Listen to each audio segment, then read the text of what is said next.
বাড়ির পাশে গুরুস্থান, ওই গুরুস্থানে আপনার বাবা এতিম হয়ে শুয়ে রয়েছে, আপনার মা এতিম হয়ে শুয়ে রয়েছে, আপনার দাদা এতিম হয়ে শুয়ে রয়েছে গো। এত মানুষ দুনিয়াতে দেখি, কিন্তু আমার বাবার মতো লাগে না। এই ঘরের তলি যদি ছিদ্র হয়ে যায়, আজকে মনে হয় ওয়াটার প্রুফ করছেন উপরে বৃষ্টি যেন না পড়ে, কিন্তু কবরে ছিদ্র দিয়া ইচ্ছে মতো কবরে পানি ঢুকতেছে, নিষ্কাশনের সুযোগ নাই।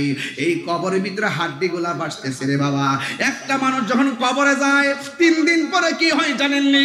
ওই 3 দিন পরে নাকটা পচে যায়, ভিতরে পোকাগুলো নাক দিয়া প্রথম বের হয়ে অন্যান্য দুনিয়ার পোকামাকড়কে খবর দেয়, আয় আয় খাবার আসছে। সব পোকামাকড় লাইন ধরে আসে, নাক থেকে আপনার বডিটা খাওয়া শুরু করে। 3 দিন পরে নাকটা পচে যায়, 6 দিন পরে আঙ্গুলের নখগুলো খুলে খুলে পড়ে যায়, 9 দিন পরে মাথার চুলগুলো পড়ে যায়। ও যুবকের দল, 17 দিন পরে আপনার চোখটা ফেটে যায়। এরপরে আপনার 26 দিন পরে আপনার পেটের মধ্যে যে হুজুরি আছে এইগুলো ফুটে আপনার ডিসমিস হয়ে যায়। এরপরে দিন যত যায় তারপরে দেখবেন আপনার হাড্ডি থেকে গোশতগুলা খুলে যায়, এরপরে আপনার হাড্ডিগুলা খুলে যায়। 60 বছর পরে, কয় বছর বললাম? 60 বছর পর্যন্ত আপনার কবরের ভিতরে হাড্ডিগুলা বিছায়া বিছায়া পড়ে থাকবে। দেখবেন অনেক কবর করতে গেলে দেখবেন ওই যে মাথাটা পায় না, হাড্ডিগুলা পায়। 60 বছর পরে এই হাড্ডিগুলো আর হাড্ডি থাকবে না, একদম মাটির সঙ্গে পোকামাকড়ে জীর্ণ শীর্ণ করে আপনাকে একদম মিশাইয়া ফেলবে। এই জন্য ফুলের সৌরভ, মানুষের গৌরব চিরদিন থাকে না। লা তামশি ফিল আরদি মারাহা। যুবক ভাইরা, আমার নবী এত কষ্ট করলো, সেখানেও নবী উম্মতের স্লোগান দিলেন।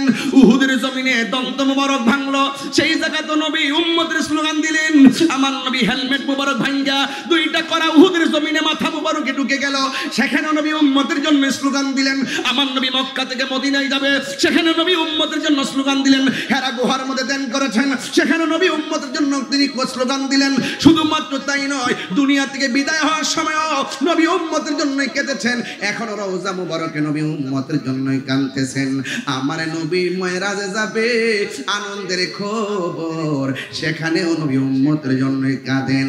অর্থাৎ আমার নবী সব সময় বলছে, রব্বি হাবলি ইয়া উম্মতি, আল্লাহ আমি কিচ্ছু চাই না, আমার উম্মত শুধুমাত্র আমাকে দিয়ে দাও। হায় রে, কি ভাষায় আমি নবীর চিনাবো। লাকাদ কানা লাকুম ফি রাসূলিল্লাহি উসওয়াতুন হাসানা। রওজানের বাবা, ও ইয়াসিন নগরের বন্ধু, একটা কথা মনে রাখবেন, নবীজি হলো আমাদের জন্য মডেল। কথা বলেন ঠিক কিনা? যেই নবী উম্মতের জন্য কাঁদে, সেই নবীর জন্য আমরা জীবন দিতে চাই কি চাই না? আর বড় করে বলুন, চাই কি চাই না? খেয়ে না খেয়ে দিনী প্রচারের কাজে নিজেকে দিয়াছ বিলিয়ে, তাই ফের কাফেরেরা চিনল না আলো, দুষ্ট ছেলেদের পিছু দিল লেলিয়ে। পাথরের আঘাতে ক্ষত বিক্ষত হয়ে সারা শরীর থেকে রক্ত ঝরে। হে রাসূল,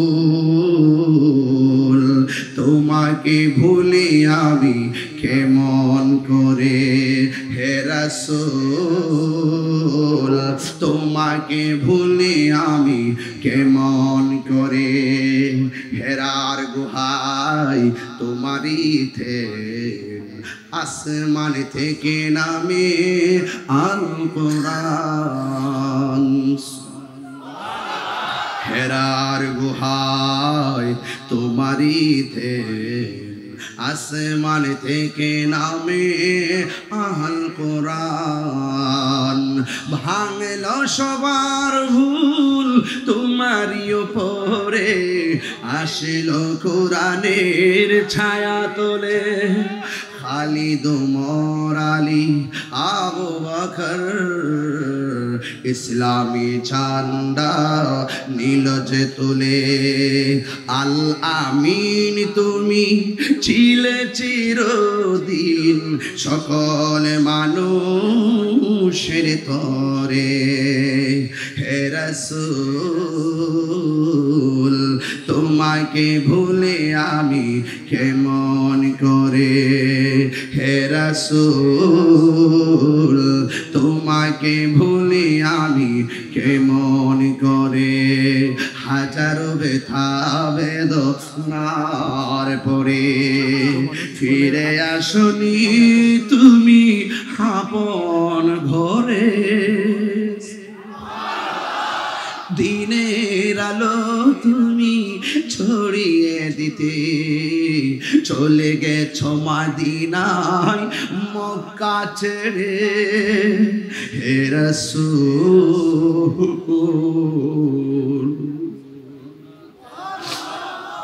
তোমাকে ভুলে আমি কেমন করে, হে রাসূল তোমাকে ভুলে আমি কেমন করে।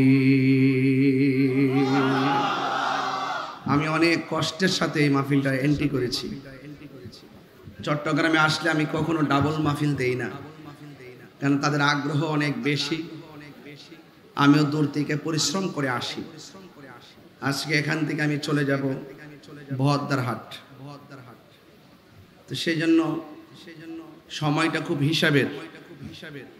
এবার বলুন আমরা নামাজ চাই কি চাই না? একটু বড় করে বলতে হবে, চাই কি চাই না? আমাদের পুরুষদের জন্য সবচাইতে উত্তম জায়গা হলো মসজিদ। উত্তম জায়গা কি? মসজিদ। এই মসজিদ উত্তম জায়গা। একমাত্র এই নামাজটা আপনাকে অশ্লীল এবং মন্দ কাজ থেকে বিরত রাখবে। ইন্নাস সালাতা তানহা আনিল ফাহশাই ওয়াল মুনকার, নিশ্চয়ই নামাজ মানুষকে অশ্লীল এবং খারাপ কাজ থেকে দূরে রাখে, অশ্লীল এবং খারাপ কাজ থেকে বিরত রাখে। আজকে যে মাগরিবের নামাজটা গেল, কয়জন নামাজটা আদায় করেছেন? এই জন্য আপনাদের খেদমতে আমার আরজ, আল্লাহ রাব্বুল আলামিন এই পৃথিবীতে আমাদেরকে টেন্ডারবাজি করার জন্য পাঠাই নাই, রাহাজানি করার জন্য পাঠাই নাই,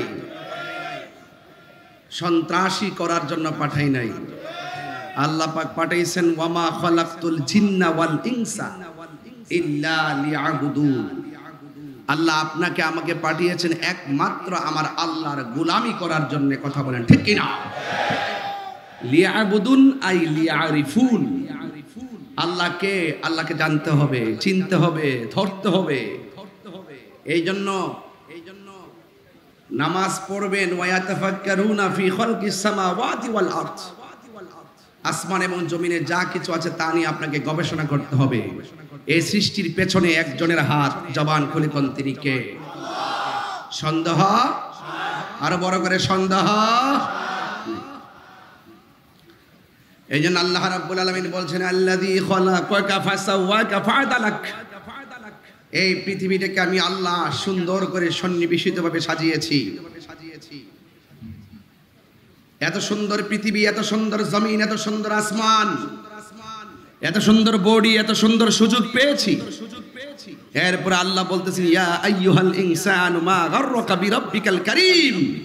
হে মানুষ, তোমাকে আমি আল্লাহ থেকে কিসে ধোঁকা দিয়ে দূরে ছড়িয়ে রাখলো? এত কিছু তোমাকে আমি দিলাম, এত কিছু আমি তোমাকে দান করেছি, এরপরও কিসে তোমাকে আমি আল্লাহ থেকে দূরে সরাইয়া রাখলো? তুমি তো জানো না ফি আইয়ি সূরাতিম মা শাআ রাক্কাবাক। আমি আল্লাহ নিজে মায়া করে তোমার চেহারাটাকে বানিয়েছি। আমার ভাইরা, এই জন্য আল্লাহ পাক আমাদেরকে দুইটা রাস্তা দেখিয়েছেন। এই রাস্তা গেলে জাহান্নামী, ওই রাস্তা গেলে জান্নাতি। আমরা কি জাহান্নামের পথ চাই নাকি জান্নাতের পথ চাই? জান্নাতের পথ চাইতে গেলে আমলের দরকার আছে না নাই? এই আমলটাতে দাঁড়াইবার আগে ঈমানটা তাজা করা দরকার আছে কিনা? ওয়াবাশশিরিল্লাযিনা আমানু ওয়া আমিলুস সালিহাত আন্না লাহুম জান্নাতিন তাজরি মিন তাহতিহাল আনহার। চিৎকার মেরে বলেন সুবহানাল্লাহ। বলছে জান্নাতের শুভ সংবাদ তাদের জন্য যারা ঈমানদার, ইমানদার ছাড়া এই পৃথিবীর মধ্যে যারা আছে সব ক্ষতিগ্রস্ত। ইন্নাল ইনসানা লাফি খুসর, নিশ্চয়ই মানুষ ক্ষতিগ্রস্ত। ইল্লাল্লাযীনা আমানু ওয়া আমিলুস সালিহাত, যারা ঈমান অর্জন করতে পারে নাই, যারা নেক আমল করতে পারে নাই, এরা ছাড়া যত মানুষ আছে যারা ঈমান এনেছে, নেক আমল করেছে, তারাই হলো সফল। আর এর বাহিরে যারা আছে তারা সব দিক দিয়ে ক্ষতিগ্রস্ত। চিৎকার মেরে বলেন আল্লাহু আকবার। তাহলে ভালো এবং মন্দ আমরা সহজেই বুঝি। এই মাহফিলে যদি নর্তকী আনা হতো, ডান্স করা হতো, এটা ছিল মন্দ কাজ। আর আজকে কোরআন সুন্নাহর আলোচনার মাঠ সাজানো হয়েছে, এটা অত্যন্ত ভালো কাজ। এই জন্য আল্লাহ পাক বলছেন মা আতাকুমুর রাসূলু ফাখুযুহু, আমি আল্লাহর পক্ষ থেকে যা কিছু তোমাদেরকে বলা হয়েছে করো, তা করতে হবে। যা বলছে করিও না, তা থেকে দূরে থাকতে হবে। এই ভালো এবং মন্দ দুইটা ঘাট যারা চিনবে, তারা কখনো শয়তানের দ্বারা ক্ষতিগ্রস্ত হবে না। কথা বলেন ঠিক কিনা? আজকে আমরা অনেক ক্ষতির সম্মুখীন হয়। আজকে হাঁটতে হাঁটতে আমাদের নিজের অস্তিত্বের জলাঞ্জলি দিয়ে ফেলি। আজকে কথা বলতে বলতে আমাদের নিজের ব্যক্তিত্বের বিসর্জন দিয়ে ফেলি। আজকে অবহেলা করে করে আমাদের মূল্যবান সময় নষ্ট করে ফেলি। এই জন্য আজকে খেলায় খেলায় আমাদের জীবনকে ধ্বংস করে দিচ্ছি।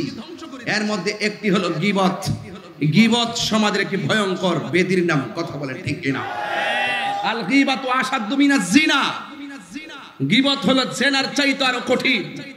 আল ফিতনাতু আশাদ্দু মিনাল কাতল, ফিতনা হলো হত্যার চাইতে আরো জঘন্য।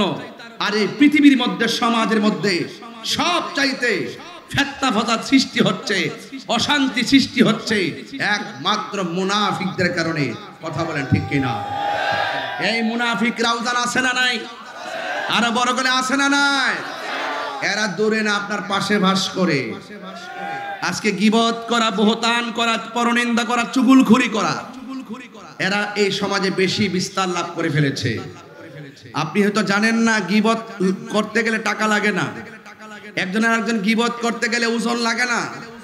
একজন আরেকজনে গীবত করতে গেলে ক্ষতিও হয় না, টাকার লস হয় না। হাসতে হাসতে গীবত করে, এর কথা ওখানে লাগায়, আরেক জায়গার কথা আরেক জায়গায় লাগায়, লাগায় দুইজনের মধ্যে বিবাদ সৃষ্টি করে দেয় এই মুনাফিক নামের গীবতকারীরা। কথা বলেন ঠিক কিনা? আল্লাহ রাব্বুল আলামিন কোরআনে বলছেন ইন্নাল মুনাফিকিনা ফিদ দারকিল আসফালি মিনান নার, নিশ্চয়ই মুনাফিকরা জাহান্নামের সর্বনিম্ন স্তরে বাস করবে। মুনাফিকদের আলামত তিনটি। জোরে বলেন, মুনাফিকের আলামত কয়টি? যখন সে কথা বলবে তখন সে মিথ্যা বলবে। ইজা তুমিনা খানা, যখন তার কাছে আমানত রাখা হবে সে আমানত খেয়ানত করবে। ইজা তুমিনা খানা। আর এটা ইজা ওয়াদা আখলাফা, যখন সে ওয়াদা করবে ওয়াদার খেলাফ করবে। কথা বললে মিথ্যা বলবে, এবং আমানত রাখলে আমানতের খেয়ানত করবে।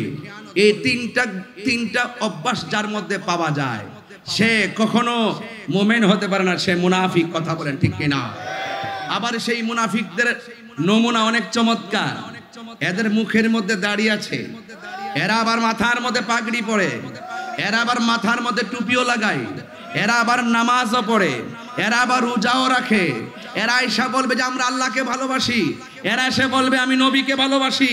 দেখতে অনেক সুন্দর, কিন্তু এই মুনাফিকটা বড় ছদ্মবেশী হয়।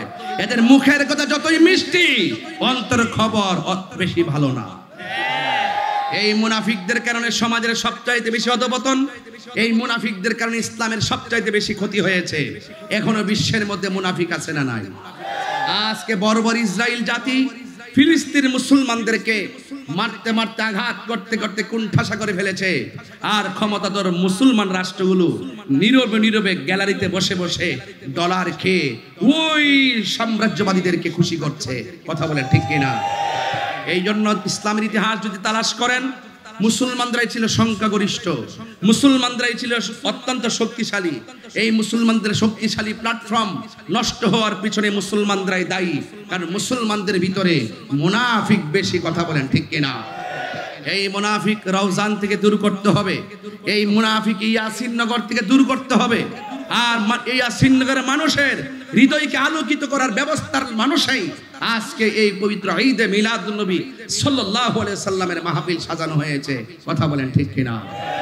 এই জন্য আমার ভাইয়েরা, আমি অনুরোধ করে বলবো, আল্লাহর হাবিব সাল্লাল্লাহু আলাইহি সাল্লাম দুনিয়ার মধ্যে তাশরীফ এনেছেন।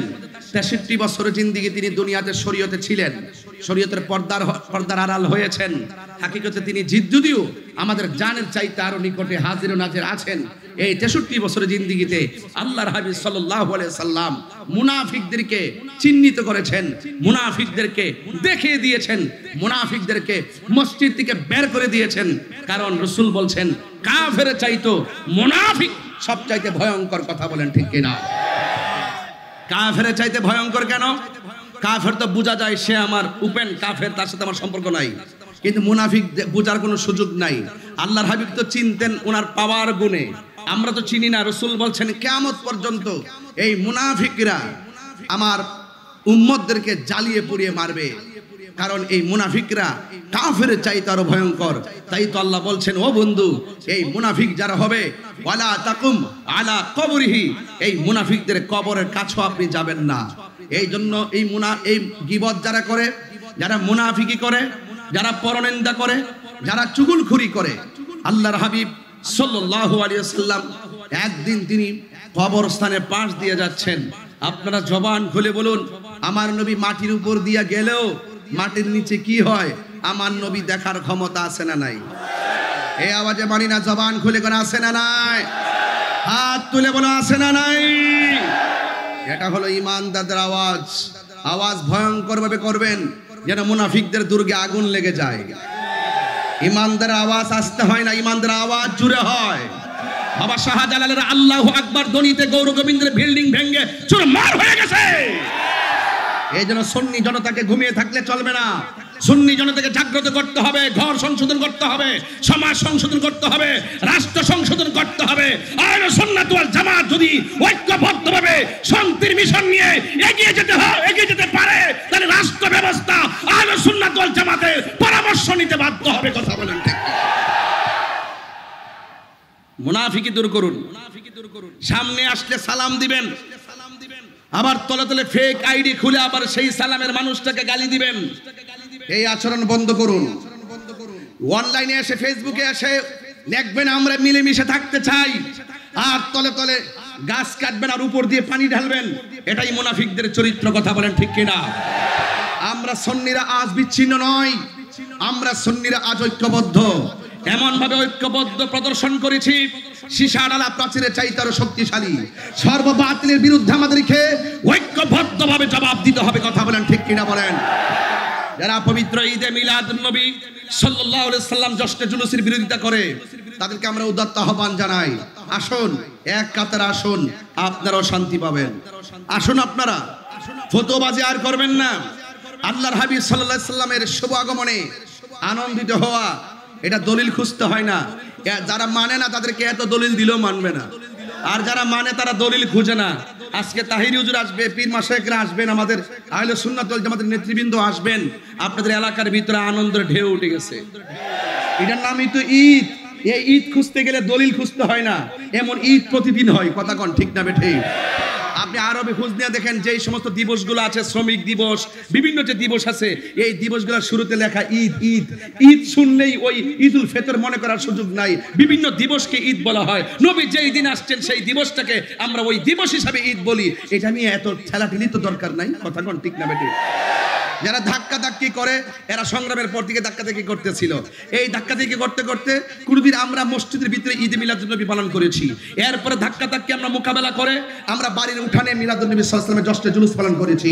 এরপরে এদের মোকাবেলা করে আমরা রাস্তাঘাটে সামনে এসে দাঁড়িয়ে আমরা কি করেছি? জুলুস পালন করেছি। এদের মোকাবেলা করে আজকে দেশ থেকে দেশান্তরে 800 থেকে 200 দেশে আমাদের অসংখ্য জায়গায় পবিত্র ঈদে মিলাদুন নবীর জশ্নে জুলুস পালিত হয়। কথা বলেন ঠিক কিনা?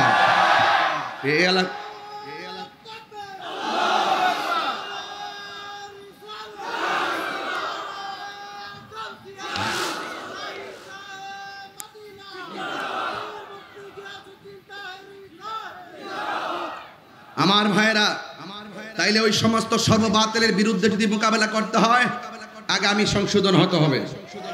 ওই সমস্ত সর্ববাতিলের বিরুদ্ধে যদি মোকাবেলা করতে হয় আগে আমাদের পরিবারকে সংশোধন করতে হবে।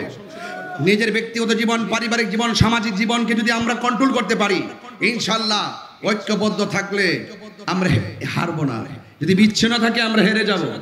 হারার দিন শেষ, ঐক্যবদ্ধ হয়ে দেখিয়ে দিবেন এটা শেরে বাংলার বাংলাদেশ। কথা বলেন ঠিক কিনা বলেন? এটা পরিষ্কার সমীকরণ। এবার আসুন দেখি আহলে সুন্নাত ওয়াল জামাত তারা মুনাফিকি করে, আরো যারা মুনাফিকি করে, যারা মুনাফিকি করে এই বাংলাদেশে তারাই এখন সাধু বেশে রাজ করতেছে। এদের মুখে ইসলাম আছে কিন্তু অন্তরে ইসলাম নাই। অন্তরে কি নাই? ইসলাম নাই। তাই আল্লাহর হাবিব সাল্লাল্লাহু আলাইহি সাল্লাম তিনি মাটির উপরে থাকলেও ভিতরে দেখার ক্ষমতা আছে না নাই? আল্লাহর হাবিব সাল্লাল্লাহু তাআলা আলাইহি ওয়াসাল্লাম তিনি রাস্তা দিয়া যাচ্ছে, গোরস্থানের মধ্যে যাওয়ার পরে তিনি দেখতেছেন গোরস্থানের ভিতরে দুইটা কবরের ভিতরে আযাব হইতেছে। আপনারা জবান খুলে বলেন নবী দেখার ক্ষমতা আছে না না? আল্লাহর হাবিব কবরস্থানের পাশ দিয়ে যাচ্ছে, দুইটা কবরের ভিতরে আযাব হচ্ছে। আমার নবী সুন্দর করে দাঁড়িয়ে গেছে। আমার নবী, আপনার নবী রাহমাতুল লিল আলামিন ডাক দিয়ে কয়, সাহাবীরা তোমরা দুইটা খেজুরের ডাল নিয়ে আসো। আল্লাহর হাবিব দুইটা খেজুরের ডাল এনে দুইটা কবরের মধ্যে নামিয়ে লাগিয়ে দিয়েছেন। আর সাহাবাদেরকে ডাক দিয়ে কয়, সাহাবারা রে তোমরা জানোনি এই দুইটা কবরের হাকিকত কি? সাহাবায়ে কেরাম বলে, ইয়া রাসূলুল্লাহ হঠাৎ করে আপনি দাঁড়াইলেন আর দুইটা খেজুরের ডাল কেন কবরের মধ্যে না লাগিয়ে দিলেন? আল্লাহর হাবিব বলে, ও সাহাবায়ে কেরাম আমি নবী যদিও মাটির উপরে, আমি তাকায়া দেখতেছি দুইটা কবরের ভিতরে আযাব হইতেছে। দুইটা কবরে বেশি কারণে আযাব হয় না। একটা কারণ, একটা কবরের মানুষ প্রস্রাব করে পবিত্রতা অর্জন করত না, এই জন্য কবরের মধ্যে আযাব হচ্ছে। আর একটা কবরের মানুষটা চুগলখুরি করত। আপনারা জবান খুলে বলেন এই চুগলখোর বর্তমান সমাজে আছে না না? সাউন্ড ঠিক করেন। এই চুগলখোর সমাজে বাস করে। এক জায়গার কথা আর এক জায়গায় লাগানো হয়। এখন আমি আপনাদেরকে প্রশ্ন করি, আমার নবী দেখতেছেন কবরে আযাব হচ্ছে, এটা হলো বর্তমান। আর আমার নবী দুইটা গাছের ডাল লাগাই দিয়েছেন। আমার নবী বলেন যতদিন গাছ দুইটা কাঁচা থাকবে ততদিন পর্যন্ত কবরের আযাব হালকা হবে। আর দুনিয়ার ভিতরে তারা চলার সময় যে কাজগুলা করেছে, চুগলখুরি করত আর প্রস্রাব করে পানি নিত না। এখন আওয়াজ করে বলেন অতীত বর্তমান ভবিষ্যতের খবর আমার নবী জানার ক্ষমতা আছে না না? আযাব চলতেছে বর্তমান, আযাব চলতেছে বর্তমান। কোন কারণে আযাব হচ্ছে সেটা অতীত। গাছ লাগিয়ে দিয়ে বলছে গাছ যতদিন পর্যন্ত কাঁচা থাকবে কবরের আযাব হবে না। তার মানে হলো অতীত বর্তমান ভবিষ্যতের খবর আমার নবীকে জানার ক্ষমতা দিয়েছেন কে? আল্লামাকা মা লাম তাকুন তা'লাম, যা আপনি জানতেন না ও বন্ধু। আর রহমান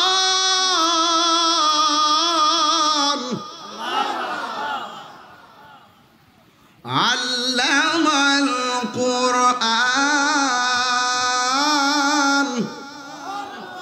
খালাকাল ইনসান আল্লামাহুল বায়ান।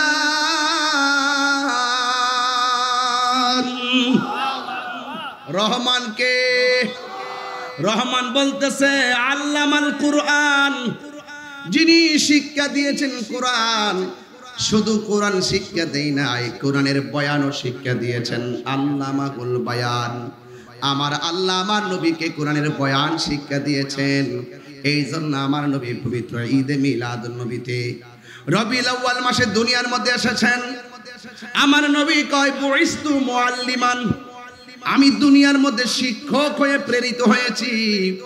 আমার শিক্ষক দুনিয়ার কেউ না। জবানটা খুলে বলুন আমার নবীর শিক্ষক কে? আজকে যারা বলে নবী লিখতে জানতেন না, আছে কিনা বলেন? এমন লোক আছে না নাই? যারা বলে নবী নাকি মূর্খ ছিল, নাউজুবিল্লাহ জোরে কর না কেন? এগুলো অতিরঞ্জন কথা, নবী পাকের শানের পরিপন্থী কথা। আল্লাহর হাবিব বলেন বুইস্তু মুআল্লিমান, আমি এই পৃথিবীতে শিক্ষক হয়ে প্রেরিত হয়েছি। আমার শিক্ষক পৃথিবীর কেউ না, আমার শিক্ষক হলো একজন রাউজানের মানুষ।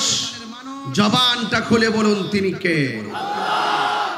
এতে কোনো সন্দেহ আছে? এই জন্য আল্লাহর হাবিব বলতেছেন আমি দেখতেছি কবরের মধ্যে আযাব হচ্ছে। আমার নবী আপনার নবী শুধুমাত্র জাহিরি বাতিনি নয়, এমন কোন অনুবীক্ষণ, এমন কোন ধুলা কণা বাকি নাই যেটা সম্পর্কে আমার নবী জানতেন না। আমার আল্লাহ বলেন ওয়ালা রাতবি ওয়ালা ইয়াবিসিন ইল্লা ফি কিতাবিম মুবিন।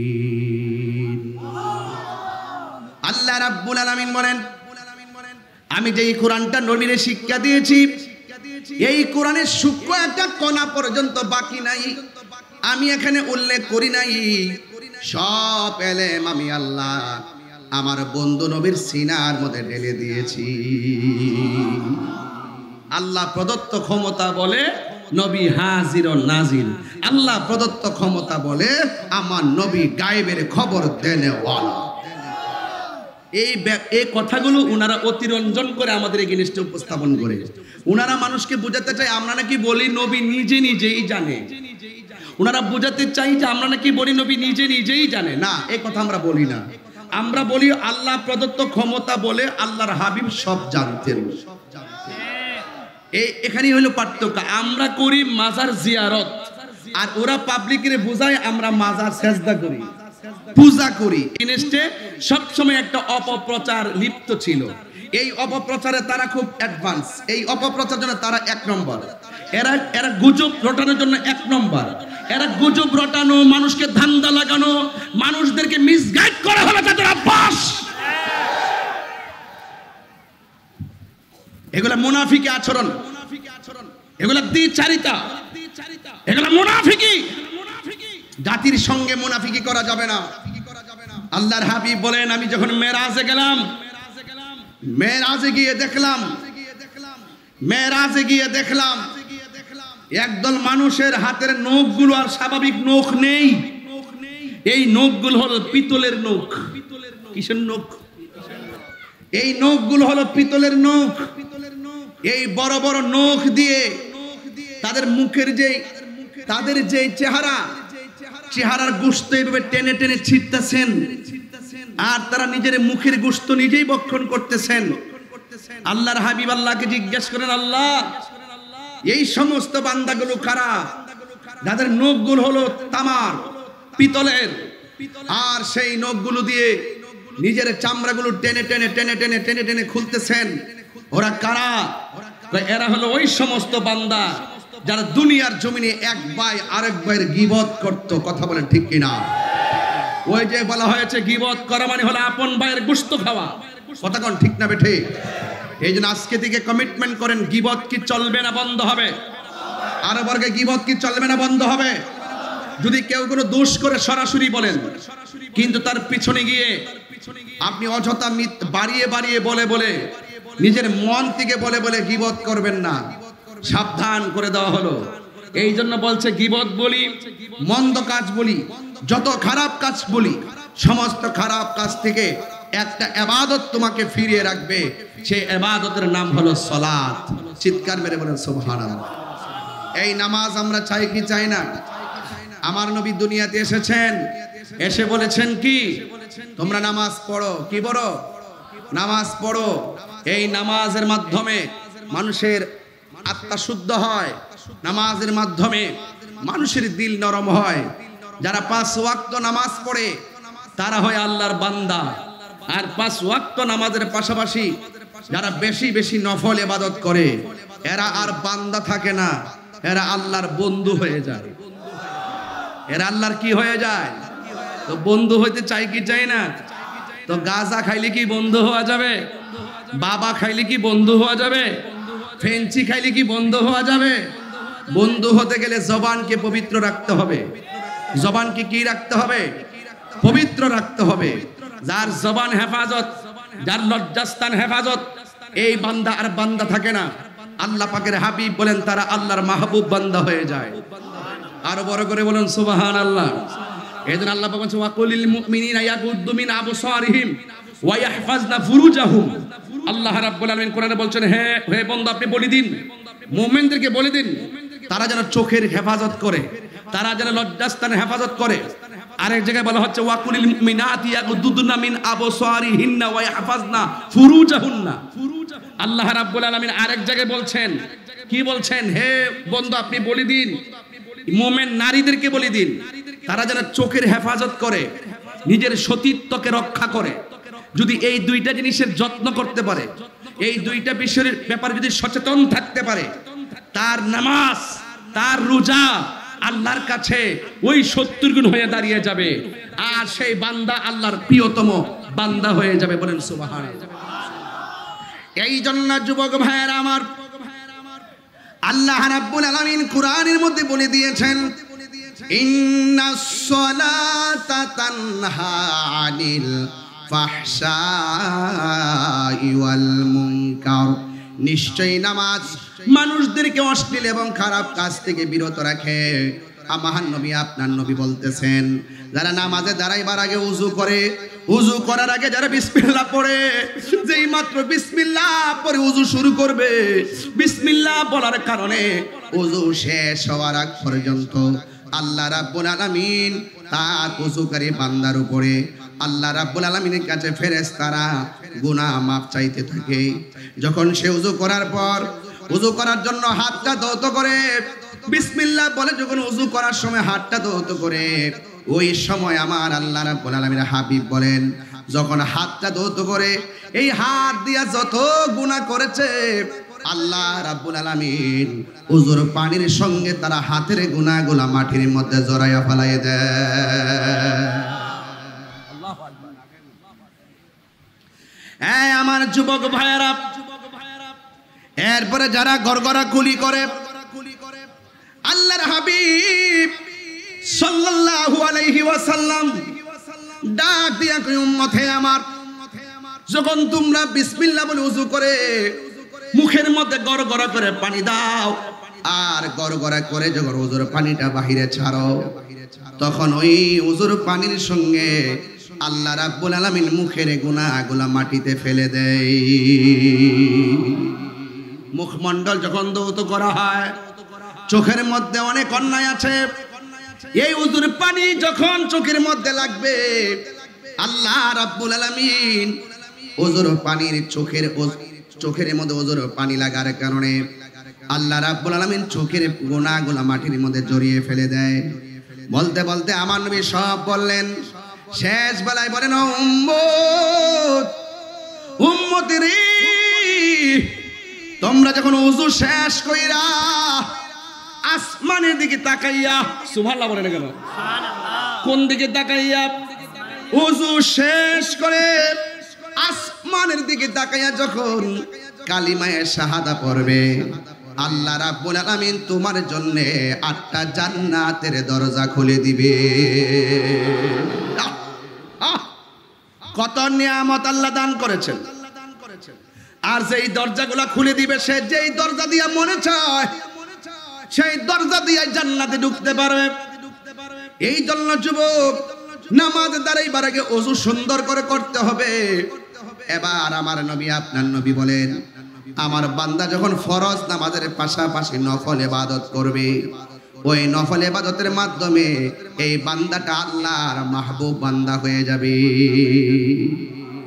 নবী যখন মেরাজে গেল, যাওয়ার পরে আমার আল্লাহ নবীকে নিতে নিতে এমন একটা জায়গায় নিছে, যেই জায়গার মধ্যে পৃথিবীর কোন নবী যাইতে পারে নাই। কোন নবী যাইতে, সাউন্ডটা একটু উঠাই দেন আপনারা। আপনাদের চিটাগাং আসলে আমার মাইকে ওয়াজ করতে সমস্যা হয়, আমি তো ওয়াজ করতে আসছি। টাইট করে রাখেন, সাউন্ডটা পাতলা করেন।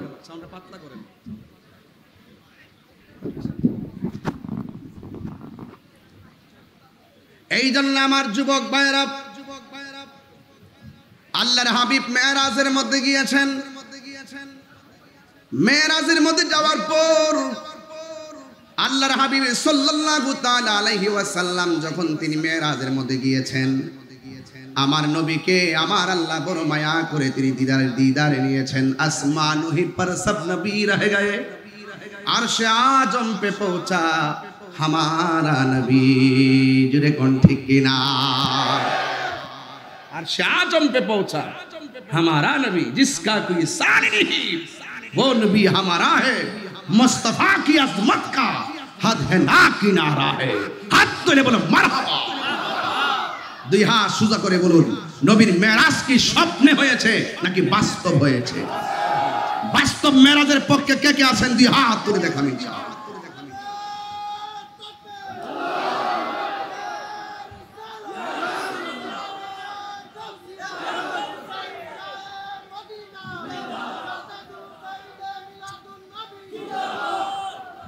আলহামদুলিল্লাহ বলেন। আমরা সেই নবীর উম্মত, যেই নবী আমার আল্লাহকে চক্ষে চর্ম চক্ষু মুবারকে দেখেছেন, ঠিক কিনা? এই জন্য আমার যুবক ভাইয়েরা, আমার বন্ধুগণ, এবার আমার নবীকে আমার আল্লাহ যখন মেরাজের মধ্যে নিয়েছেন, যাইতে যাইতে আমার আল্লাহ রাব্বুল আলামিন হাবিব এমন একটা জায়গায় গেলেন, যেই জায়গার মধ্যে কোনো নবী যেতে পারে নাই রে বাবা। ওই জায়গার মধ্যে আমার নবীর সশরীর মুবারকে গিয়েছেন। আল্লাহর হাবিব সেই জায়গায় যাওয়ার পরে নবীজিকে এত সুন্দর জায়গা দেখানো হয়েছে, সেই জায়গা দেখে আমার নবী আনন্দিত হতে পারেন নাই। আমার নবী চোখের পানি মুবারক ছেড়ে ছেড়ে কান্না শুরু করলেন। আপনারা জবান খুলে বলেন, আমার নবী কেঁদেছেন। আমরা নবীর জন্য ভালোবাসায় কাঁদতে চাই কি চাই না? আল্লাহর হাবিবকে যখন মেরাজে নিয়ে গেল, এমন একটা জায়গায় গেছে গো, যেখানে যাওয়ার পরে নবী চোখের পানি ফেলে কান্না করার পর আমার আল্লাহ ডাক দিয়েছে, বন্ধু হে, আপনি এই জায়গার মধ্যে এসেছেন, এত সুন্দর জায়গা আপনাকে দেখাইলাম, এই জায়গাতে এসে আপনি কেন চোখের পানি ফেলে কান্না করেন? আজকে তো কান্নার দিন না, আজকে তো হলো আনন্দের দিন গো নবী। আজকে তো কান্নার দিন না, কোন নবীকে আমি আল্লাহ এত করে আনি নাই গো নবী। এত সুন্দর জায়গায় আনছি আপনাকে দেখাইবার জন্য, আপনি কেন চোখের পানি ফেলে কান্না করতেছেন? আল্লাহর হাবিব ডাক দিয়া কয়, ও আল্লাহ, ও রাউজানের বাবা, জবানটা খুলে বলেন আল্লাহ। আল্লাহ নবীজিকে সান্ত্বনা দেওয়ার জন্য দ্বিতীয় আর একটা সুন্দর জায়গায় নিয়েছেন। সেখানে যাওয়ার পরে নবী চোখের পানি ফেলে কান্না করেন। ওই জায়গা থেকে আমার নবীকে তৃতীয় আরেকটা জায়গায় নিয়ে গেলেন, সেখানেও নবী উম্মতের জন্য কান্না, সেখানেও নবী কান্না করেন। আল্লাহর হাবিব সাল্লাল্লাহু আলাইহি সাল্লামকে আর একটা জায়গায় নিয়ে গেছে, সেই জায়গায় গিয়েও নবী চোখের পানি ফেলে কান্না করেন। একটা নয়, দুইটা নয়, তিনটা নয়, চারটা নয়, আমার নবীকে আমার আল্লাহ 17টা জায়গায় ঘুরে দেখাইলেন। সব জায়গায় গিয়ে আমার নবী উম্মতের জন্যই কান্না করলেন।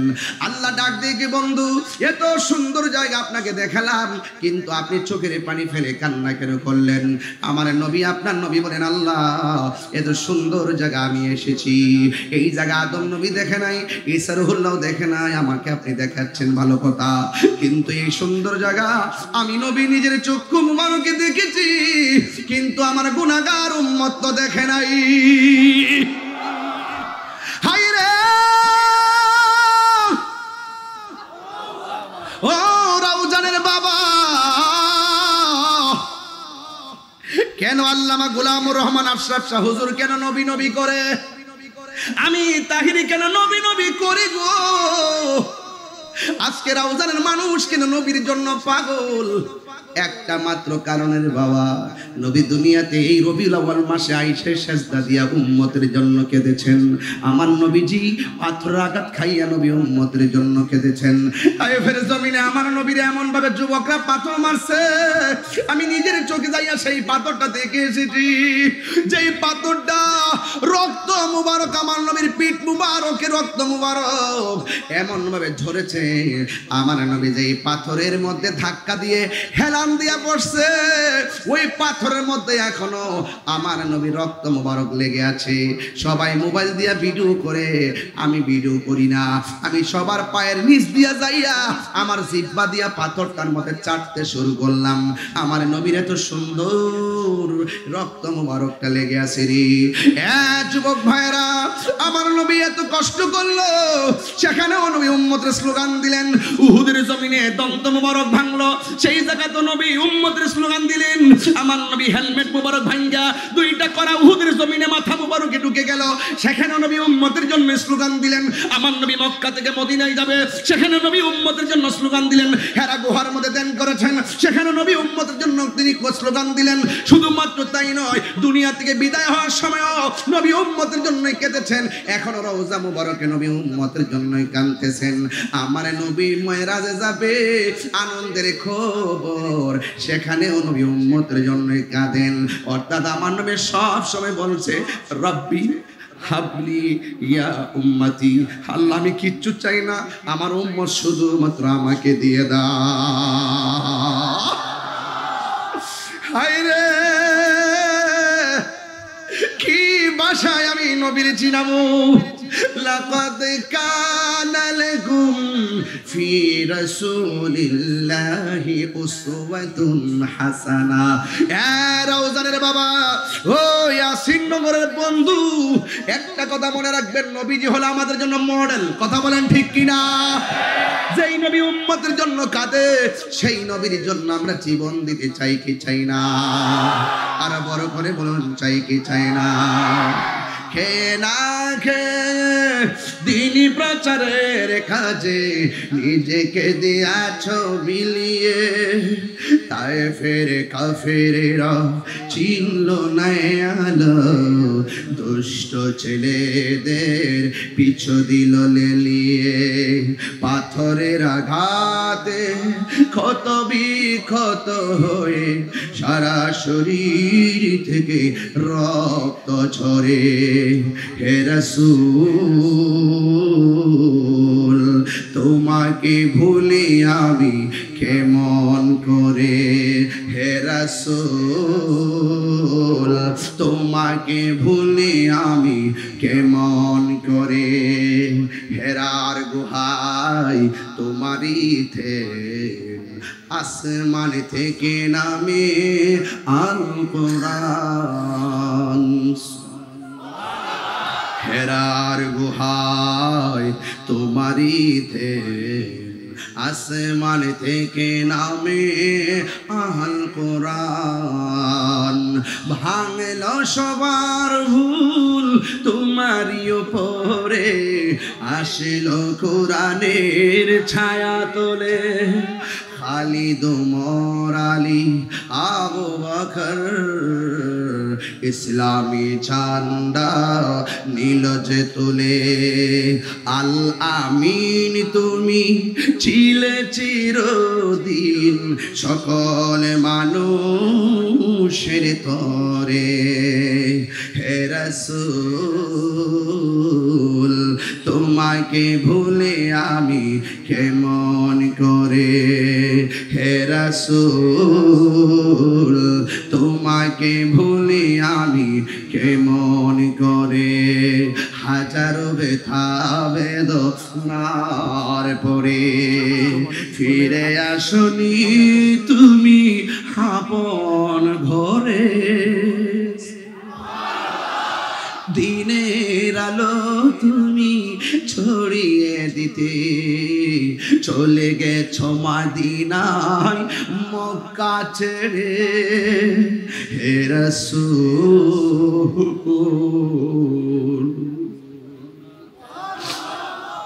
তোমাকে ভুলি আমি কেমন করে হে রাসূল, তোমাকে ভুলি আমি কেমন করে।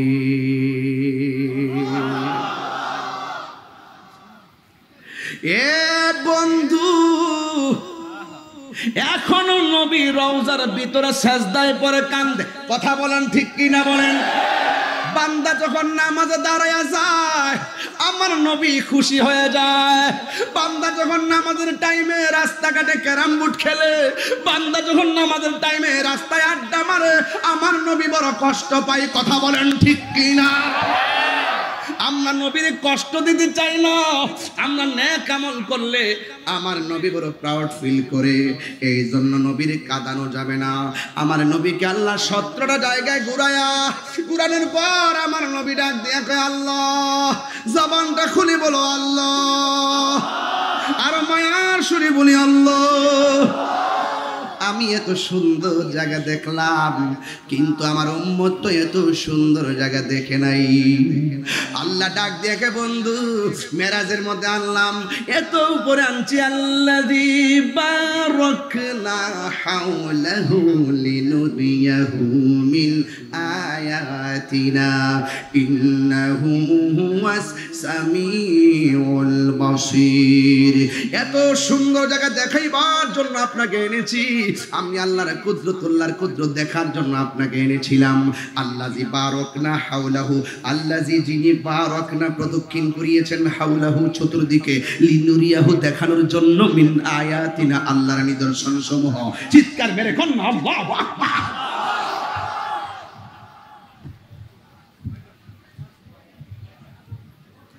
সময় বড় অল্প, আর বেশি লম্বা চূড়া করতে পারতেছি না। এরপরও আমি বলে দিয়ে যাই, আমাকে চট্টগ্রামকে 10টায় মাইক ধরা লাগবে। এরপর আপনাদের মায়ায় পরে সময়টা বেড়ে যাচ্ছে, কষ্ট নিবেন না রে বাবা। তবে একটা কথা বলতে চাই, আমার নবীর মেরাজ কি স্বপ্নে নাকি বাস্তব? অনেকের মুখ বন্ধ, আরো জোরে বলুন, আরো বড় করে বলুন। হ্যাঁ হ্যাঁ, যারা বলে নবীর মেরাজ নাকি স্বপ্নে হইছে এদের ঈমান গেছে, জীবনও গেছে। কথা কোন ঠিক কিনা? আল্লাহ ডাক দিয়া বলে বন্ধু হ্যাঁ আমার, হে বন্ধু আপনাকে আমি 17টা জায়গা ঘুরাইয়া দেখাইছি। সব জায়গায় গিয়ে আপনি উম্মতকে স্মরণ করেছেন। আমি আপনাকে বলে দেই, এই মেসেজটা আপনার উম্মতের কাছে ডেলিভারি দিবেন কয় কি? ডাক দিয়া বলে বন্ধু হ্যাঁ আমার, আপনি 17টা জায়গায় এসে উম্মতকে স্মরণ করেছেন। আপনার উম্মত যখন 5 ওয়াক্ত নামাজ পড়বে, আপনারা রওজানের মানুষ বলেন ফজর নামাজের ফরজ কয় রাকাত? জোরে বলেন কয় রাকাত? যোহরের নামাজের ফরজ কয় রাকাত? 2 আর 4 কত? আর আসরের নামাজের ফরজ কয় রাকাত? 6 আর 4 কত? মাগরিবের নামাজের ফরজ কয় রাকাত? 10 আর 3 কত? ইশারের নামাজের ফরজ কয় রাকাত? 13 আর 4 কত? তো আমার নবীকে মেরাজে ঘুরাইছে কয় জায়গায়? আল্লাহ কয় ও বন্ধু আপনার উম্মত যখন এই ফরজের মালা গলার মধ্যে পরে ফেলাইবে, আমি আল্লাহ কথা দিলাম যে এই 17টা জায়গায় আপনি ঘুরে ঘুরে উম্মতকে স্মরণ করেছেন, আমি আল্লাহ রাব্বুল আলামিন এই জায়গাগুলো আপনার উম্মতের দেখাইয়া দেখাইয়া আপনার উম্মতের ডান হাতে জান্নাতের টিকিট দিয়ে দিব। আর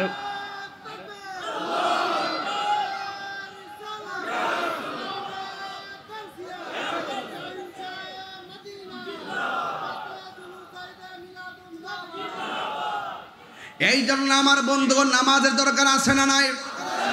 আমার মা বোনদেরকে বলবো, মা এখনো সময় আছে, নামাজে দাঁড়িয়ে যান। আপনি যখন আবাদা হবেন, আপনি যখন সালেহা হবেন, আপনি যখন কানাতা হবেন, আপনি যখন জাহেদা হবেন, আপনি যখন সাদেকা হবেন, আপনি যখন সাবেরা হবেন, পেটের ভিতরে যখন আল্লাহ আপনাকে বাচ্চা দিবে, আপনার রিয়াজতের কারণে আপনার সন্তানটা সাধারণ সন্তান হয়ে ডেলিভারি হবে না, আপনার সন্তানটা বাইরে বুস্তামির মতন আল্লাহর ওলি হইয়া দুনিয়াতে আসবে। কথা বলেন ঠিক কিনা? মা ঠিক থাকলে সন্তান ঠিক হবে, কথা বলেন ঠিক না?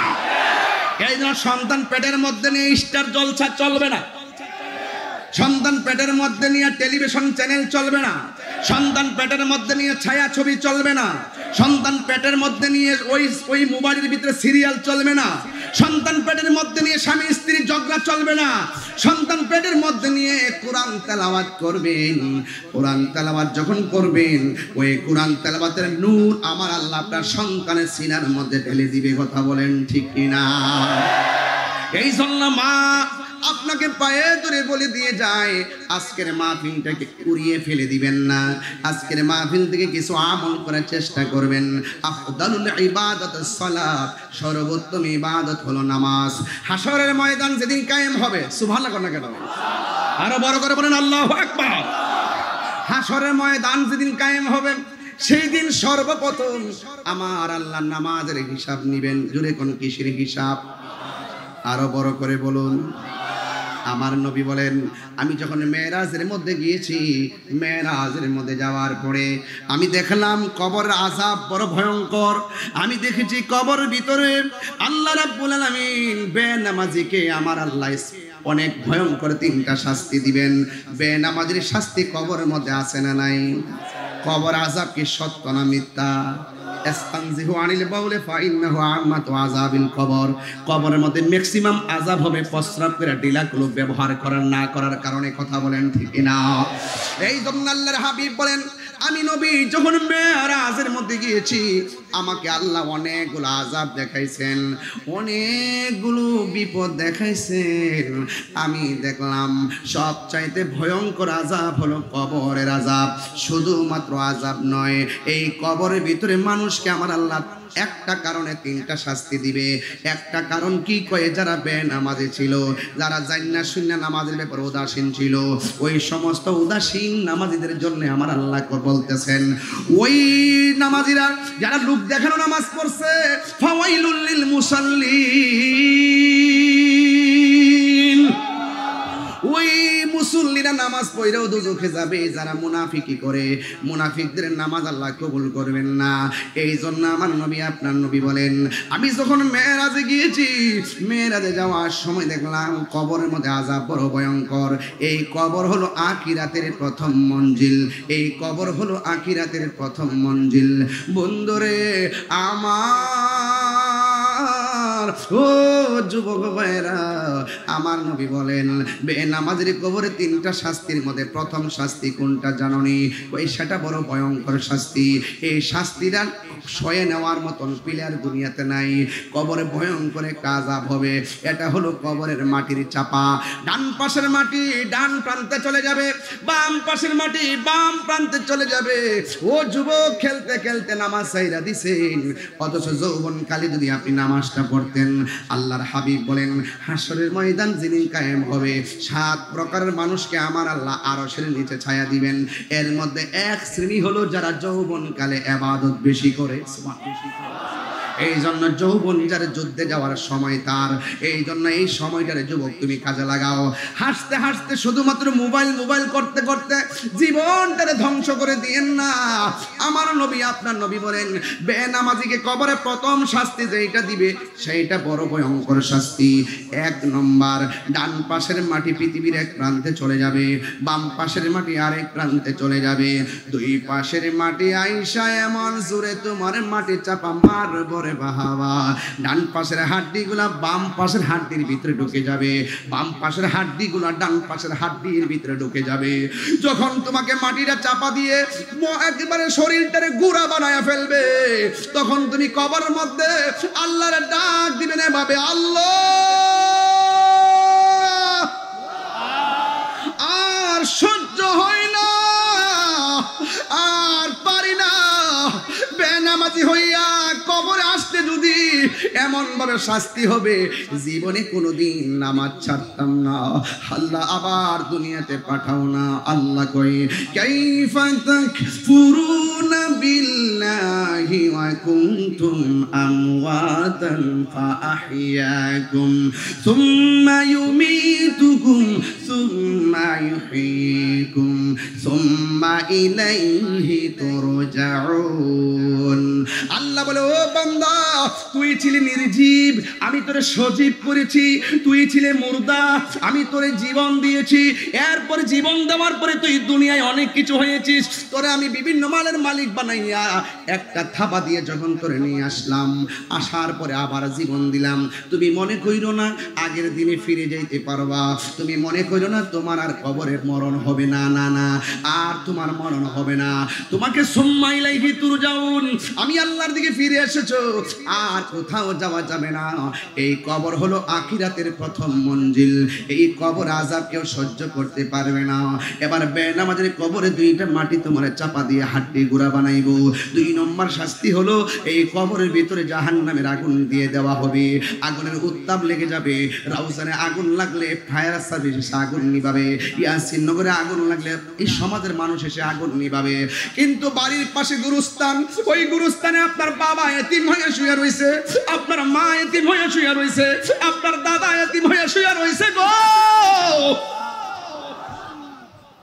এত মানুষ দুনিয়াতে দেখি, কিন্তু আমার বাবার মতো লাগে না। এই ঘরের তলি যদি ছিদ্র হয়ে যায়, আজকে মনে হয় ওয়াটার প্রুফ করছেন উপরে বৃষ্টি যেন না পড়ে, কিন্তু কবরে ছিদ্র দিয়া ইচ্ছে মতো কবরে পানি ঢুকতেছে, নিষ্কাশনের সুযোগ নাই। এই কবরের ভিতরে হাড্ডি গোলা বাসতেছে রে বাবা। একটা মানুষ যখন কবরে যায় 3 দিন পরে কি হয় জানেননি? ওই 3 দিন পরে নাকটা পচে যায়, ভিতরে পোকাগুলো নাক দিয়া প্রথম বের হয়ে অন্যান্য দুনিয়ার পোকামাকড়কে খবর দেয়, আয় আয় খাবার আসছে। সব পোকামাকড় লাইন ধরে আসে, নাক থেকে আপনার বডিটা খাওয়া শুরু করে। 3 দিন পরে নাকটা পচে যায়, 6 দিন পরে আঙ্গুরের নখগুলো খুলে খুলে পড়ে যায়, 9 দিন পরে মাথার চুলগুলো পড়ে যায়। ও যুবকের দল, 17 দিন পরে আপনার চোখটা ফেটে যায়, এরপরে আপনার 26 দিন পরে আপনার পেটের মধ্যে যে হুজুরি আছে এইগুলো ফুটে আপনার ডিসমিস হয়ে যায়। এরপরে দিন যত যায় তারপরে দেখবেন আপনার হাড্ডি থেকে গোশতগুলা খুলে যায়, এরপরে আপনার হাড্ডিগুলা খুলে যায়। 60 বছর পরে, কয় বছর বললাম? 60 বছর পর্যন্ত আপনার কবরের ভিতরে হাড্ডিগুলা বিছায়া বিছায়া পড়ে থাকবে। দেখবেন অনেক কবর করতে গেলে দেখবেন ওই যে মাথাটা পায় না, হাড্ডিগুলা পায়।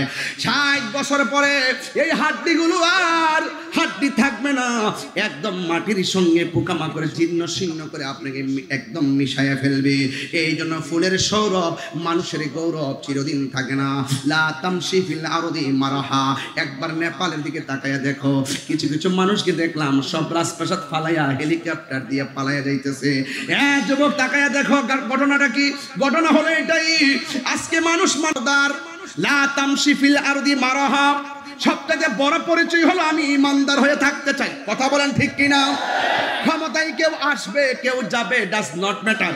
একটা কথা মনে রাখবেন, এই দুনিয়া ছেড়ে চলে যেতে হবে, কিন্তু যাওয়ার আগে এমন একটা কাজ করে যান যেন মানুষ চলে যাওয়ার পরেও আপনার জন্য কবরে গেলে দোয়া করে, আমার মরণের কতদিন বাকি আমি জানিলাম না গো আল্লাহ, মরণের কতদিন বাকি, আমার মরণের কতদিন বাকি আমি জানিলাম না গো আল্লাহ, মরণের কতদিন বাকি। আর আজরাইল আসিয়া যখন হস্তে দিবা দড়ি, আজরাইল আসিয়া যখন হস্তে দিবা দড়ি, তখন আমার মনা ভাই করবালু কালু কি আমি জানিলাম না গো আল্লাহ, মরণের কতদিন বাকি। আর 40 দিনের আগে ভাইরে মৌতের নিশানি। হুজুর এখানে আছেন, 40 দিন আগেই মৌতের নিশানা শুরু হয়ে যায়। কিছু কিছু আলামত আছে, এই আলামতগুলো যখন বুঝবেন যে আপনার শুরু হয়ে গেছে, মনে রাখবেন যে কোনো মুহূর্তে আজরাইল আপনার ঘরের দরজায় হানা দিবে। কথা বলেন ঠিক কিনা? আরে 40 দিনের আগে ভাইরে মৌতের নিশানি, যেই জায়গা যার মরণ লেখা সেই জায়গা সে মরে আমি জানিলাম না গো আল্লাহ। মরণের কত দিন বাকি, আমার মরণের কত দিন বাকি আমি জানিলাম না গো আল্লাহ। মরণের কত দিন বাকি। আল্লাহ রাব্বুল আলামিন বলেন ওয়ামা তাদরি নাফসুম বিআইয়ি আরদিন তামুত। ও বান্দা তুমি তো জানো না গো কোন জায়গার মধ্যে তোমার মরণ হবে। এই মরণের আগে নামাজের দরকার আছে না না? এই আওয়াজে মানি না, জোরে বলো আছে না নাই? আর বড় করে আছে না নাই? ঘুমের চাইতে নামাজ কি ভালো না খারাপ? আর জোরে বলেন ভালো না খারাপ? আজকে থেকে ফজরের নামাজের টাইমে আর কেউ ঘুমাবেন না। ফজরের নামাজটা পড়া যারা ফরজের পর দোয়াটা করে রাস্তায় রাস্তায় একটু হাঁটে, আমার নবী বলে যারা ফজরের নামাজের পর রাস্তা দিয়ে হাঁটে তার গায়ের মধ্যে নূরের বাতাস লাগে, তার চেহারাটা ঝল ঝল হয়ে যায়। ঠিক কি রকম? এই নামাজ আমরা চাই কি চাই না? নাকি শুধু জুম্মার নামাজ পড়লেই চলবে? আমাদের মাঝে অনেক নামাজি আছে, সাপ্তাহিক নামাজি। কেউ আছে পরীক্ষা আগালে নামাজ পড়ে, পরীক্ষা শেষ হলে নামাজ বন্ধ করে ফেলায়। কেউ আছে আবার রেজাল্টের 2 দিন আগে তাহাজ্জুদ পড়ে, রেজাল্টটা দেওয়ার পরে কয় কক্সবাজার যাব। আছে না নাই বলেন? আর বড় করে বলেন আছে না নাই? খবরদার, যে কোনো মুহূর্তে মরণ আসতে পারে কি পারে না। রাত্র হইলে খুব ডরায়, দিনে হইলে আবার বাহাদুরের মতো রাস্তা বের হয়ে যায়। আল্লাহ আমি সৃষ্টি তুমি স্রষ্টা, আমার কিবা সাধ্য, যখন তখন উইরা যাইতে এই তাহিরি বাধ্য। ঠিক কিনা? আল্লাহ আমি সৃষ্টি তুমি স্রষ্টা, আমার কিবা সাধ্য, যখন তখন উইরা যাইতে এই তাহিরি বাধ্য। সব ক্ষমতার প্রতিপাদ্য হর হামেশা গায় আল্লাহ, রাইত এলে ডরায়, রাইত পোহাইলে ডর বয়স কহলে ভুইলা যায়। ভুলে গেলে চলবে না রে বাবা। লাশটা কবর দাফন করে ভুইলো না, লাশটা দাফন করার পরে চোখের পানি ফেলা বাড়িতে আইসাম মনে মনে বাবা আজকে যারা দাফন দিয়ে আইলাম আবার এমন ভাবে আমাকে দাফন করার জন্য আনুষ্ঠানিকতা অপেক্ষা করতেছে। কথা বলেন ঠিক কিনা? বাবার আনুষ্ঠানিকতা যেটা আমারও তো সেইটাই হবে নাকি ভিন্ন হবে?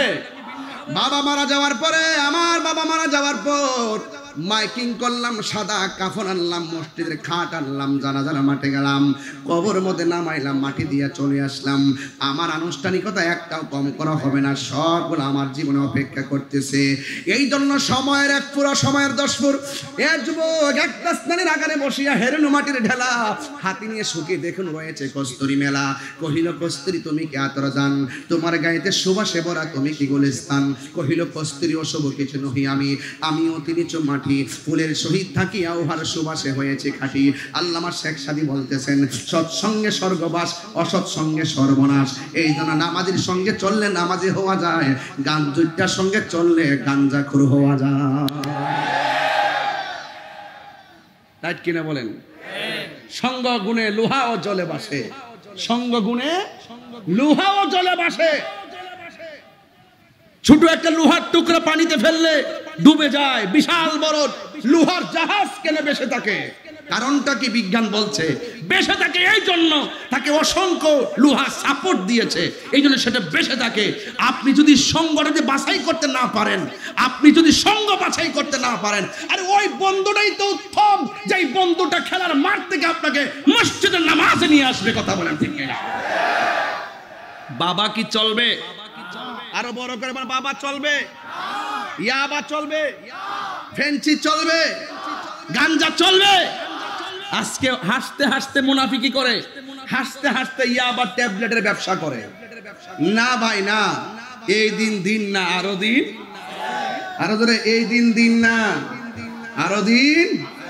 এই জন্য যুবক ভাইরা নেশা করা মানে কি জানেন? নেশা মানে হলো আপনার নিজের জীবনে আপনি নিজের জীবনটাতে নিজে কোরাল মারলেন। নেশা মানে হলো আপনার বাবা মা আপনাকে পেটে নিয়ে যেইভাবে স্বপ্ন এঁকেছিলেন সেই স্বপ্ন ভেঙ্গে টুকরা টুকরা করে দিলেন। নেশা মানে হলো আপনার বাবা যে সামাজিক মূল্যবোধ সমাজে অন্তত ছিল, আপনি কুলাঙ্গার সন্তানের কারণে আপনার বাবার মান সম্মান মাটির সঙ্গে মিশে গেছে। কথা বলেন ঠিক কিনা? নেশা হলো এমন একটা অভিশাপ, এই নেশার কারণে সমাজে বর্বরতা নেমে আসে, খুন নেমে আসে, গুম নেমে আসে। একটা নেশাখোর 500 টাকা পাইলে মানুষ খুন করে ফেলে। কথা বলেন ঠিক কিনা? এই নেশা কি চলবে না বন্ধ হবে? কারা কারা আমার পক্ষে আছেন হাত তুলে দেখাবেন নিশ্চয়ই।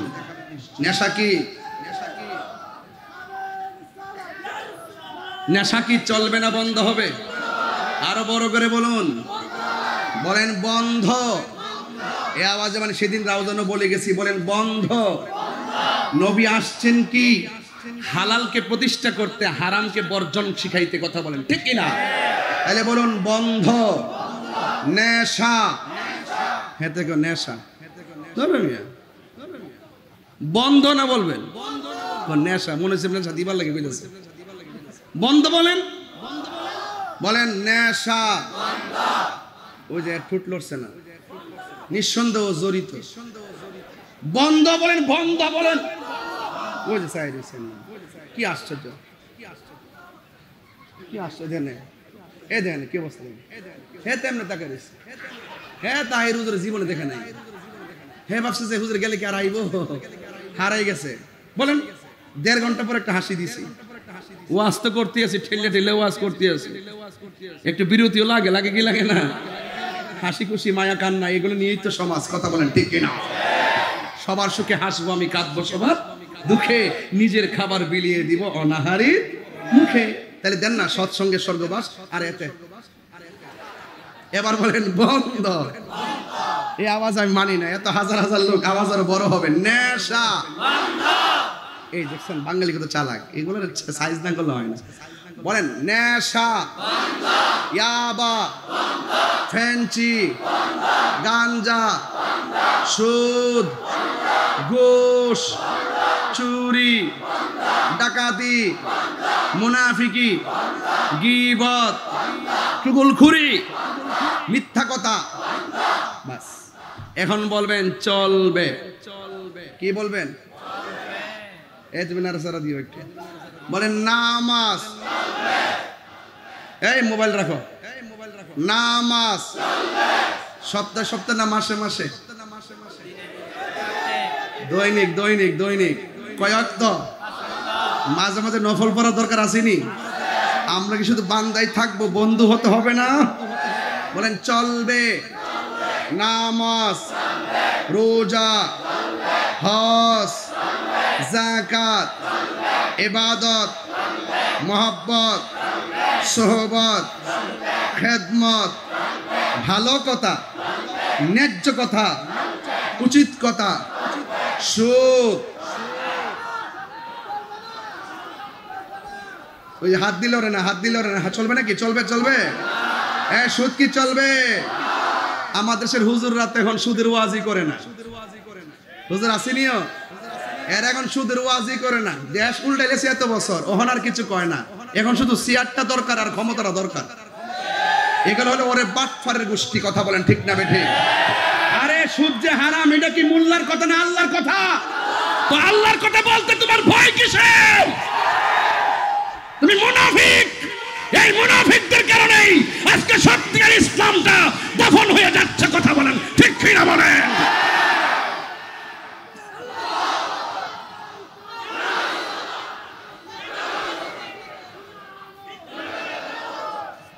মুনাফিক। আমরা সুন্নিরা মুনাফিক না। আগে যেমন এই যে মামলা টামলা শুনতেছেন না আপনারা, একের পর এক দিতেছে। অসুবিধা কি? জেলে গেলে কি অসুবিধা আছে? রক্ত দিলে অসুবিধা আছে? জীবন দিলে অসুবিধা আছে? এগুলো আমি ভয় পাই না। আমার কথা আমি ন্যায্য কথা বলবো, আমি উচিত কথা বলবো, আমি সম্প্রীতি বান্ধব মানুষ, আমি দেশের সার্বভৌমত্ব নিয়ে কথা বলবো, আমি দেশের ইসলামের সুরক্ষায় কথা বলবো, আমি সম্প্রীতির সুরক্ষায় কথা বলবো। আমি মনে করি এই দেশটা সবার, আমি আপনি সবাই মিলে দেশকে সাজাতে হবে। আমাকে যারা মামলা করা হয়েছে, এই মামলা যদি তদন্ত না করে এফআইআর করে আমাকে যে হয়রানি করা হচ্ছে, এটা হলো সুষ্ঠু বিচার পরিপন্থী। কথা বলেন ঠিক না বেঠে? এই জন্য দেশের আইনকে কারোর কাছে ইজারা দেওয়া যাবে না। আইন আইনের গতিতে চলবে, তবে তদন্ত সাপেক্ষে জুলুম করা যাবে না। হাত তুলে বলুন ঠিক কি না বলেন? জুলুম করা যাবে না। লাস্ট ওয়ার্নিং, জুলুম করা যাবে না। কারণ জালেম কখনো কখনো, মজলুম কখনো কখনো যদি জালেম হয়ে যায়, তাহলে তার উপরে আবার জুলুম আসতেছে। কথা বলেন ঠিক না বেটি? এই জন্য আমার যুবক ভাইরা, আমি আপনি আমরা এই দেশটাকে সাজাতে হবে। আহলে সুন্নাত ওয়াল জামাত 53 বছর পরেও আবার প্রমাণ করতে সক্ষম হয়েছে এই দেশে একমাত্র শান্তিপ্রিয় দল আহলে সুন্নাত ওয়াল জামাত। নামাজ পড়বেন হুসাইনি চেতনায়, নামাজ পড়বেন, নামাজ পড়বেন ইয়াজিদি চেতনায়, নামাজ পড়লে হবে না। মুখে দাড়ি থাকলেই মুমিন বলা যাবে না, মাথায় টুপি থাকলেই মুমিন বলা যাবে না। মুমিন হলো সেই ব্যক্তি যারা আহলে সুন্নাত ওয়াল জামাতকে সত্যের হৃদয় লালন করে, আহলে বাইতকে সত্যের অর্থে ভালোবাসে। কথা বলেন ঠিক কিনা বলেন? আমি বেশি চিৎকার মানে কথা বলার অভ্যাস আমার নাই, যেহেতু আরেকটি মাহফিল আছে। এরপর আমি আপনাদেরকে লাস্ট বেলায় একটু কথা বললাম, বোঝার জন্য বলছি। আপনি মানলে মানার মতো মানেন, আপনি অর্ধেক মানবেন আপনার সুবিধার জন্য, আবার অর্ধেক আপনি জানেন না গোপন রাখবেন। এগুলো হলো এক প্রকার ব্যবসার মতো, ঠিক না বেটি? আমরা মদিনাওয়ালার প্রেমের ব্যবসা করি। মদিনাওয়ালার দেশত বলে জাগানো মদিনায় রাখি আই তো সার, বলে জাগানো মদিনায় রাখি। বলবো বলবো মদিনাওয়ালার দেশত বলে জাগানো মদিনায় রাখি আই তো সার, বলে জাগানো মদিনায় রাখি আই তো সার। হত নফর তারা যারা আসিলি মদিনায়, হত নফর তারা যারা আসিলি মদিনায়, মদিনা সা আইলো নাকি সায়াইলো জান্নাত, মদিনা সা আইলো নাকি সায়াইলো জান্নাত। খোদার দুনিয়া তার সাইবার কিছু নাই, খোদার দুনিয়া তার সাইবার কিছু নাই, বলে জাগানো মদিনায় জোরে বলে জাগানো মদিনায় রাখি আই তো সাই। লাওয়ারিষ্ণ লাওয়ারিষ্ণ হাসরের মাঠ রহমতর সাদর যখন মুস্তাফার আতত, রহমতের সাদর যখন মুস্তাফার আতত। পড়ে যাইব উম্মত ওয়ালা উম্মত ফেলায়, পড়ে যাইব উম্মত ওয়ালা গলে জাগানো মদিনায় রাখি আই তো সাহায়, বলে জাগানো মদিনায় রাখি আই তো সাহায়।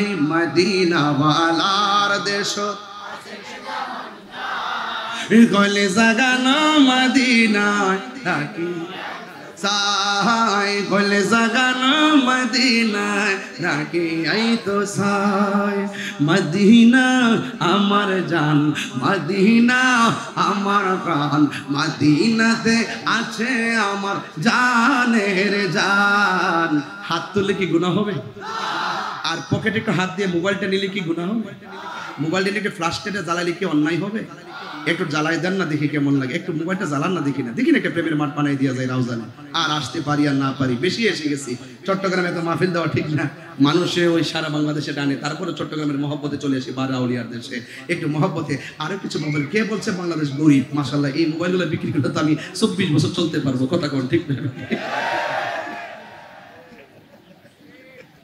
নাড়াচাড়া দেন, নাড়াচাড়া দেন একটু ধরে। মাশাআল্লাহ, নারায় তাকবীর। মাশাআল্লাহ, বাংলাদেশ থেকে গরিব কয় কি? মদিনা আমার জান, মদিনা আমার মানে মদিনাতে আছে আমার জানের জান, মদিনাতে আছে আমার জানের জান। ও গো মদিনা আমায় ডাকো না, ও গো মদিনা তোমায় দেখার তোরে আমার মন হলো আনচান, তোমায় দেখার তোরে আমার মন হলো আনচান। মদিনা আমার প্রাণ, মদিনাতে আছে আমার জানের জান, মদিনাতে আছে আমার জানের জান। রব্বুল আলামিন তোমারি বুকে পাঠালেন আমাদের নূরের নবীকে, রব্বুল আলামিন তোমারি বুকে, রব্বুল আলামিন তোমারি বুকে পাঠালেন আমাদের নূরের নবীকে। সেই কারণে তোমার বাগানে, সেই কারণে পাঠালেন কোরআন হাদিস দ্বীন ও ঈমান, পাঠালেন কোরআন হাদিস দ্বীন ও ঈমান। মদিনা মদিনা আমার প্রাণ, মদিনাতে আছে আমার জানের জান, মদিনাতে। খুশি না বেজার? আরো বড় করে খুশি না বেজার? আমার আলোচনায় কি রাজনৈতিক গন্ধ খুঁজতেছেন? কোনো লাভ নাই, আমি কোরআন সুন্নাহর বাইরে কথা বলি না। যদি কেউ খুঁজেন বক্তব্য থেকে তাহলে আমি ওয়েলকাম জানাবো, আসেন করে গিয়ে প্রমাণ করবো আমার কথাই সঠিক। আমরা তুমি কে আমি কে, বড় করে তুমি কে আমি কে, তুমি কে আমি কে, নীরব না বিপ্লব, নীরব না বিপ্লব, এক থাকতে হবে। একা একা আমরা অনেক কিছু পারি না, ঐক্যবদ্ধ হয়ে গেলে অনেক কিছু দেখাতে পারি। কথা বলেন ঠিক কিনা? আল্লামা শহীদ ফারুকী চলে গেছে মানে আমরা হেরে যাইনি। ওরা বুটিয়ার পেয়েছে আল্লামা শহীদ ফারুকীর রক্তের ফুটা থেকে কোটি কোটি ফারুকীর জন্ম হয়েছে। চলে যাওয়া ফারুকীর, জীবিত ফারুকীর চাইতে চলে যাওয়া ফারুকী অনেক শক্তিশালী। কথা বলেন ঠিক কিনা? দুনিয়ায় থাকা শেরে বাংলা রহমতুল্লাহ চাইতে চলে যাওয়া শেরে বাংলা অনেক শক্তিশালী। বাঁকা চোখে সেই দিকে তাকাবে না, তাকাইলে কিন্তু ভালো হবে না, কারণ সেখানে আধ্যাত্মিক ফায়সালা হবে। কথা বলেন ঠিক না বেঠিক? মানে আদালি ওয়ালিয়ান ফাকাদ আযানতুহু বিল হারবে, তারা ওলি আল্লাহর বিরুদ্ধে কথা বলবে, তাদের বিরুদ্ধে আল্লাহ পাক স্বয়ং আল্লাহ পাক যুদ্ধের ঘোষণা করেছেন। এজন্য ওলি আল্লাহর পক্ষে যারা থাকবে তাদের জন্য লাভজনক হবে, ওলি আল্লাহর বিপক্ষে যারা যাবে তারা ক্ষতির সম্মুখীন হবে। ঠিক কিনা বলেন? তাহলে ঈমান সবচেয়ে বড় সম্পদ, তারপর আমল করবেন। ইন্নাল ইনসানা লাফি খুসর, সব মানুষ ক্ষতিগ্রস্ত, ইল্লাল্লাযিনা আমানু ওয়া আমিলুস সালিহাত ওয়া তাওয়াসাউ বিল হাক্কি ওয়া তাওয়াসাউ বিস সবর, যারা সৎ কাজের আদেশ দেয়, সদুপদেশ দেয় এবং ধৈর্যের উপদেশ দেয়, যারা ঈমান এনেছে, যারা আমল করেছে, এরাই সফলকাম হবে। চিৎকার মেরে বলুন মারহাবা। আমার জন্য সবাই দোয়া করবেন, আমিও আপনাদের জন্য দোয়া করি।